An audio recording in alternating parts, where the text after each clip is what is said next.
Welcome to this introductory GKW Training 101, a comprehensive survey of job safety here at GKW. The objective of this course is to familiarize you with the equipment you will use, the hazards you will encounter, how to be a competent person, and to know your responsibilities for safety. Let's start by looking at the equipment you will use.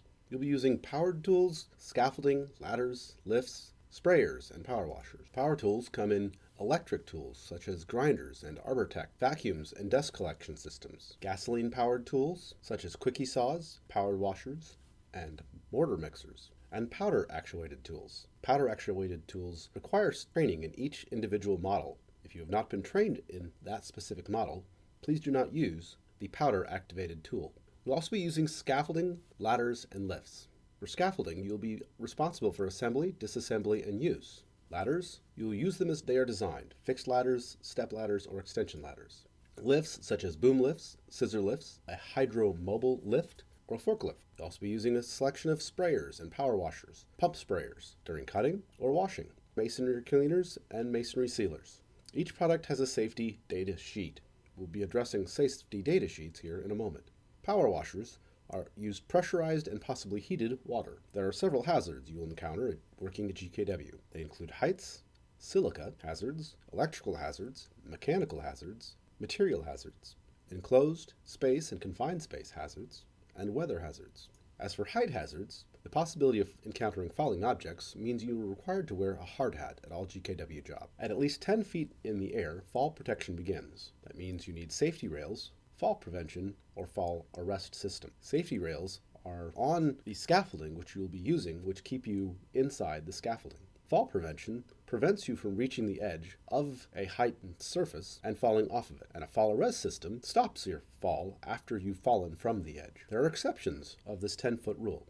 The first exception, boom lifts require fall arrest system at any height, and that a scissor lift does not require a fall arrest system. The next hazard you'll encounter is silica dust hazards. The silica dust standards require protection at 50 micrograms per cubic meter. 50 micrograms is a very, very small amount. Basically, if you can see it, feel it, or smell it, you need to respirate. There is a time exception.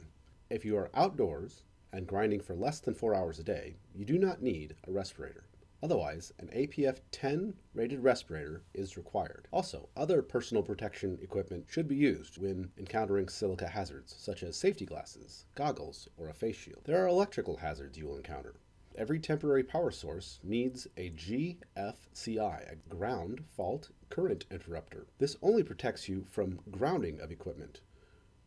It does not protect you if you encounter both the powered wire and the neutral wire. For that reason, all frayed electrical cords should be replaced. You should never use an extension cord less than 14 gauge thickness. And electrical cords without ground plugs should not be used. Also, never be within 10 feet of overhead power lines, as these present a very dangerous electrocution hazard. There are mechanical hazards you will encounter at this job. The first mechanical hazard is from the masonry units themselves, bricks, stone, and block. Whenever building a wall, make sure you have a limited access zone on the other side of the wall from which the scaffolding is assembled. You must have a limited access zone of the height of the wall plus 4 feet. In case the wall should fall over, bricks, stone, or block should scatter 4 feet outward from that height. And any unsupported walls over 8 feet must be braced during construction. Next important point of mechanical hazards you'll encounter, your tools have guards on them that are meant to be there. Never disable or remove a tool guard. Tag out tools which are missing their guards. Know how to read a safety data sheet, or SDS, on every material that you use. The first 6 sections we will address shortly during this training. The first section is the identification. This tells you what is the material you're using, who made it, and how do you contact them in an emergency. The second section addresses hazard information. Is it dangerous? Why is it dangerous? And how dangerous is it? The third section addresses composition. What is in it? What are the chemical names? What are the common names it is known as? The fourth section addresses first aid. What if it's inhaled? What if it comes in contact with my skin? What if it comes in contact with my eyes? What if I ingest it? The fifth section addresses firefighting. What kind of fire extinguisher would I need? There are 3 basic fire material extinguishing classes. The A-type extinguishes wood, paper, fabric, and plastic. The B-type fire extinguisher extinguishes flammable liquids. The C-type fire extinguisher extinguishes electrical equipment. There are also combination fire extinguishers, which will combine the fire extinguishing elements of these three types of fires. For instance, an ABC fire extinguisher. When using a fire extinguisher, it's important to remember the acronym PASS. P, pull. A, aim. S, squeeze. And S, sweep. Pull the pin, aim at the base of the fire, squeeze the handle, and sweep from side to side. Every job site should have an ABC fire extinguisher. The next section addresses spills. If the hazardous material is spilled, how is it cleaned up? What PPE is required? And Section 7 addresses handling and storage. Section 8, exposure limits. Section 9, the chemical properties. Section 10, stability and reactivity. Section 11, toxicology, how poisonous is the material. Section 12, how it will affect the environment and ecological information. Section 13 will instruct you in disposal. Section 14 addresses transportation. Section 15 addresses other regulations. Section 15 addresses regulations on the material. And Section 16 will address other items needs known about the hazardous material.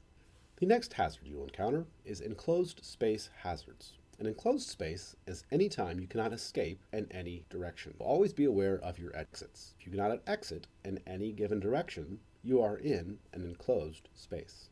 If you're in a closed space, the next thing you must consider is this a confined space. Anytime you are in an enclosed space with any additional hazard, you are in a confined space. You must have someone outside of the space aware of your presence in the confined space, and you must have an escape plan. Also be aware that holes or trenches of 4 foot deep must be properly sloped or shored, as these are also confined space hazards. Weather hazards include hot and cold weather.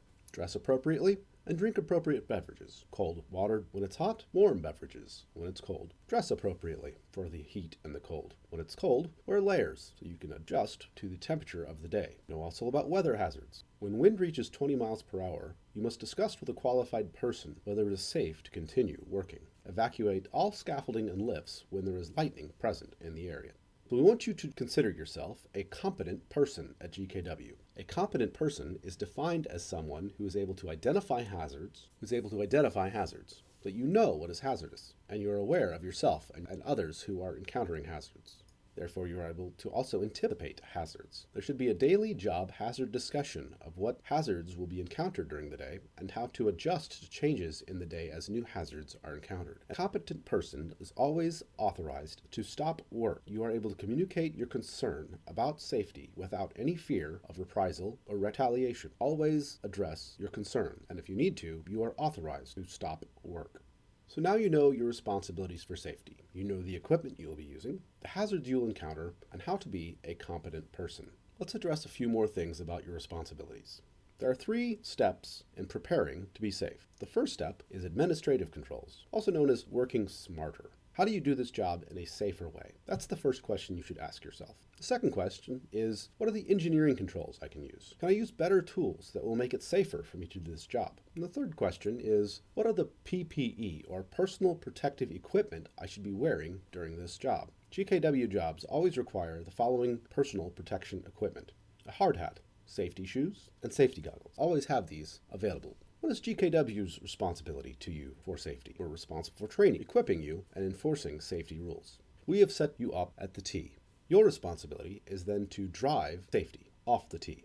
Your responsibilities are to always be safe. It is a safety hazard for you to be late or absent from work, as your fellow employees will have to adjust their work to your absence. Always call if you're going to be late or absent and inform GKW of your tardiness or absence. Your safety is our number 1 priority. Even if it takes more time, always be safe. And safety will always be encouraged and enforced. You never have to be afraid to be safe at GKW. And report all injuries. Even close calls can make everyone safer if they're reported and paid attention to. We'd rather have a close call than an injury. Please let us know. This concludes the GKW Introductory Safety Training. Please complete the survey below to finish your training. There is a link in the notes below. Follow the link and fill out the survey to finish your training. Thank you for attending this GKW Safety Training.